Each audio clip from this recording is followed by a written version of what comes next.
But as Prime Minister, Stephen Harper has the worst job creation record since the Second World War and the worst economic growth record since the Great Recession. With these problems in the world, our view is that what you do is you stick on a plan that is working. We're proposing a strong and real plan, one that invests in the middle class so that we can grow the economy, not from the top down the way Mr. Harper wants to, but from the heart outwards. The fragile economy is front and center on the federal election campaign. Not surprisingly, all party leaders are claiming they have the best plan to weather the storm. This week, though, oil prices tumbled to the lowest price in 6 years. It dipped below $42 a barrel for the first time since 2009. And of course, that has the effect of dragging down the national economy at a time of some global instability. So which party has the best plan to deal with it? Will the economic uncertainty force party leaders to rethink their campaign promises? Joining me now from Calgary tonight, Alberta Conservative candidate Michelle Rempel, in Toronto, Ontario NDP candidate Peggy Nash, and in Halifax, Nova Scotia Liberal candidate Scott Bryson. Good to see everybody. Appreciate you being here. Thanks. Hi, Rosemary. Scott Bryson, I'm going to start with you for a change today. In the face of this difficult economic news that we've seen this week, really primarily pushed by the drop in oil prices, and of course China devaluing its currency, what is the Liberals' best plan, best idea to put on the table to boost the economy? Well, you can't have a good recovery and a strong economy without a strong middle class. And the reality is middle class families are struggling.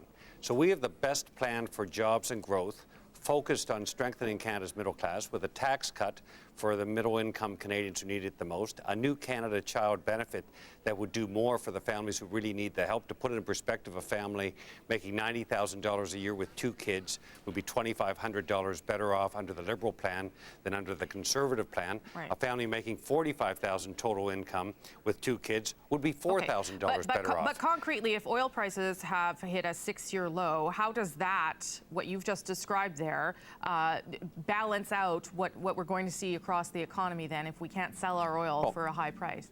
Well, part of our plan for jobs and growth is actually helping the middle class, because when you have a strong middle class, they're more able to participate in the economy, and they have a better capacity to purchase and to grow the economy. But beyond that, we're also going to have a very significant infrastructure plan, the most robust of any of the parties, to invest in the kind of infrastructure that will strengthen Canada's economy, make it a more competitive economy, but also more livable communities and create a lot of jobs and growth.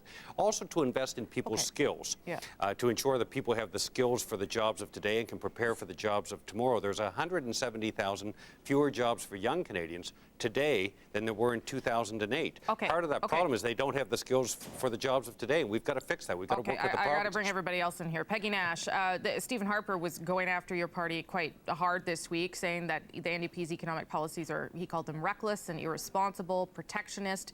So how do you respond to that? And give me your idea of how you kickstart an economy that is dealing with such a low oil price. Well, Rosemary, obviously budgets are about living within your means, and Tom Mulcair, coming from a middle-class family of 10, knows very well that you need to live within your means, and that is certainly our record. But it is also about priorities, and we've seen the priorities of the Conservatives. It's tax cuts for the wealthiest Canadians, it's corporate tax cuts, and it's about supporting a bloated Senate. We have different priorities. We support a national childcare program, which has been proven to pull more people into the workforce. We have a plan to invest in innovation, and rather than putting all the eggs in the commodities basket, in the resources basket, as the Conservatives have, we would invest in a more balanced economy, small business. We would champion manufacturing rather than losing 400,000 middle-class jobs. We will champion cutting-edge, innovative manufacturing and small business, to which we would give a tax cut. I got to get Michelle Rempel in here. So oil is a 6-year low this week, getting below $42 a barrel. But the budgetary forecast, the budget was based on a forecast of $54 a barrel of oil. So clearly there's going to be a problem here if you form government again to try and keep this budgetary plan, because it's not based on the current reality. Well, numbers that were presented earlier this year certainly show that we are posting a surplus for the first part of the year, as well as the Bank of Canada has said that over 80% of the economy is continuing to grow. And in terms of our plan, this is why we've pursued a low tax agenda. The federal tax burden is at its lowest level in over 50 years. This is important for families and for businesses but who just to go back to what I said, the surplus was based on a budgetary forecast of a $54 barrel of oil. Now we're at 42, so clearly that's not going to work, and we don't even have to talk about the fact that the Bank of Canada and the PBO both say that there's no way you'll have the kind of growth that you predicted in the budget.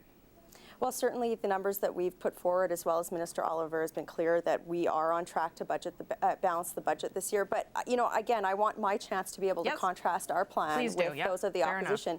You know, I've got colleagues on here who are talking about the energy sector, and, you know, they've been pretty clear on their views on developing that. But I have to say, yesterday, I think it was yesterday when the Liberal leader came out and had his economic plan summarized by his face on the picture of a Care Bear of a newspaper, you've got to wonder at what point their plan is going to stop being prefaced by, well, I think he meant to say this, or actually I'm not sure what that meant, or maybe he was quoted out of context, and that's because they don't have a plan. They don't have somebody who's really having any sort of thought. This isn't just one-off gaffe. And, you know, you contrast with that with the fact that we've increased trade, Rosie, trade agreements with other countries.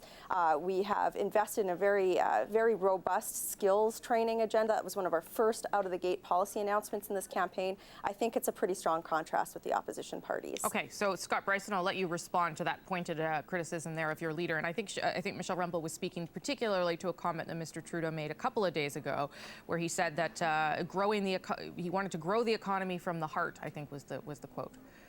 Well, after almost 10 years of a prime minister who doesn't care about the middle class, I think it's actually a good thing to have a new prime minister, and that will be Justin Trudeau, who actually does care, who does have a heart.